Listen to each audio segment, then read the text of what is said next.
One day, me and my brother, we thought we had grown up, me and old Jackson, we thought, we're going to get to the point we're going to teach Dad, we're going to teach him a lesson. We had always been taught when we were little, so all of you have different teachings, especially Hispanos, we have different teachings of different, things. They taught us that if we drank a lot of goat milk straight from the goat, you will become muscular.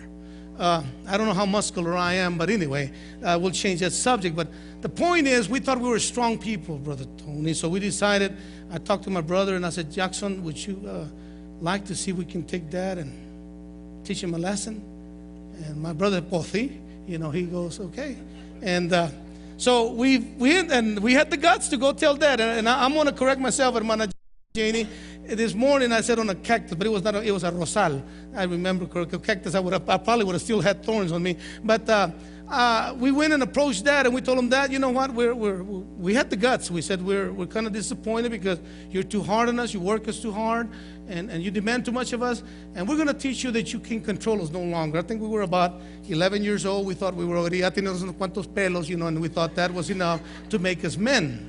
And so Dad said, and what do you plan to do? I said, well, we plan to beat the daylights out of you, Dad. And so Dad said, okay, both of you? Yes, both of us. I think it's more than fair, both of us, because you're a little older. Dad said, go for it. And so, Jackson, you know how Jackson is. And we both went to my dad, and my dad was strong, man. He was strong. He got a hold of both of us. And brother, by the time he finished with us, he had both of us, and he went and threw us on top of a rose bush. Man, I can never forget that day, man. All over my back. Those thorns, it hurt. But Dad taught us who he was and the authority that he represented. I remember one day when I always wanted to smoke in front of Dad. I thought that was the coolest thing in the world. Now I don't see it cool no more, but I thought it was cool. So I thought, my dad would say, I will never let you smoke, son, because smoking is bad for you, and it causes cancer, and so on and so on. And I said, man, and they finally came with the cigarettes. Remember those cigarettes that came out, Doral, that they said it was almost no nicotine? I said, this is my chance. So I said, Dad, I got a question. I said, can I buy me a box of cigarettes? Because they don't have no more nicotine, barely have it, and I'd like to start smoking in front of you. I think I've earned that, and I would like to start, showing you how much of a man I am. He said, son, can you get a little closer so I can fix your mouth so you can put the cigarette in it? I said, no, thank you, Dad. I'd rather just go ahead and kick the habit right now before I even started. But Dad taught me authority. I hated him for things that he taught me that now are making me good money. Some of us, young people, I'm going to ask you a question. Do you know how to put air on the tires? Do you know how to put oil in the car? Do you know what oil is? Sammy, you heard me there on the monitor. He was watching the monitor, But Ramiro told me one day, he said, Brother Cisneros, said, man, I feel so bad. I never taught my son much. He said, one day I told him to put oil in the car, and it was taking forever, and I finally went, and he said, and Sammy was putting the oil through the dipstick, But it's not his fault. And Brother Ramiro said, it's not his fault. It's my fault for not taking the time to teach him. Children are children, but they need to be taught the things of God. More than ever, we need to teach him respect. We need to teach him that being in the house of the Lord is of great importance. We need to teach him that miracles are real. We need to teach him that God is real. We need to teach him that the presence of God is so special for them. We need to teach him that they need God in school. Children, take care of yourself while you're at school. Don't let the evil forces get control of you.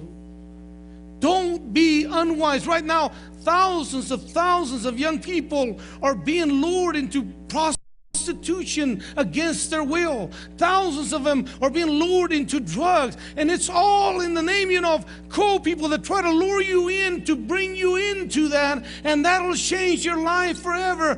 Why mess in the territory of the enemy when you can seek the face of the Lord and say, God, I need you. Listen to me. It's time, young people, that you come back to the Lord. It's time that you young people start saying, you know what? I'm overdoing it already. Because if the Lord comes tomorrow, are you going to stay behind, or are you going home with Jesus? You know, this is not a very popular man. I'm trying to hurry up because my time is running out and I have so much to cover. But you know, there's a battlefield everywhere right now. We as parents, we have to take care of what God has given us.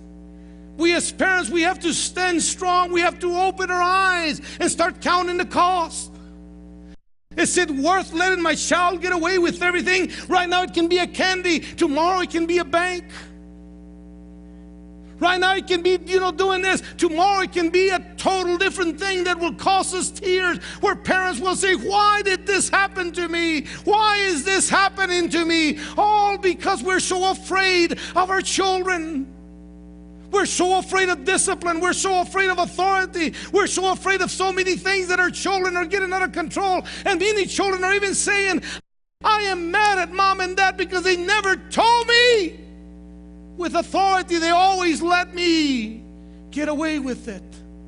You ask a person in prison, and most of them will tell you, when the mother comes to visit them, they say, that's not my mother, that's not my father. They were never there when I really needed them. I am here because of them. And it's sad. But it's because, we think we love our children, we're letting them get away with it. When the Bible says if you love them, sometimes you have to use authority and use wisdom. I'm going to finish. Take time over that choice. Start thinking of what you're doing. Seek the wisdom of elders in the choice that you make. Seek the wisdom of others. Are you doing the right thing? Well, you know what? I'll just pack my things and I'll just run away. But you still got a problem. You still got a problem. The only way the problem is going to be fixed is when you start seeking the face of God and say, Lord, I need you. I found out that I need you. I can't just throw the towel in and say it's over. I want to be the priest of the house. I want to be the woman that you made me, God, to be the woman of the house. I want to be a man of God. I want to be a woman of God. Seek the wisdom. Imagine that you have retired from that choice in life. Just imagine what effect it will do on your own soul and your own life. Don't just evaluate the successes of that choice, but also the failures of others who have made those same choices. Jacob could have eliminated so much. His cousin had already made that choice and had a failure. His cousin was Lot. When Abraham moved, Lot decided to stay out there in the desert. But what did Lot say? No, I want the city life. I want the luxuries. I want the good things. I want the good life. It's good. And I don't, we all want what's best. But first of all, I want what's best for my family. Because what good is it if I win the whole world and lose my own soul or lose my own family? What happened to Lot? He lost all of his daughters. He lost his wife. I mean, that's what sometimes negligence will do. I'm not saying it's wrong to it's right to just keep your children locked up on a cage. No, please do not. What I'm saying is that we be sensitive and be aware of what's going on in our midst and around us. Because our kids, they're smarter than what we are. And they'll try to see, how weak we are. And they'll try. If they can, they will dominate you. But when they see authority, believe me, they'll back off. And I give you right now this challenge, church. I'm just going to call it right now as I close it. I hope I'm making sense. It's so hard when you get in a hurry. It's so hard. And I don't want to get in a hurry. But I will say this much.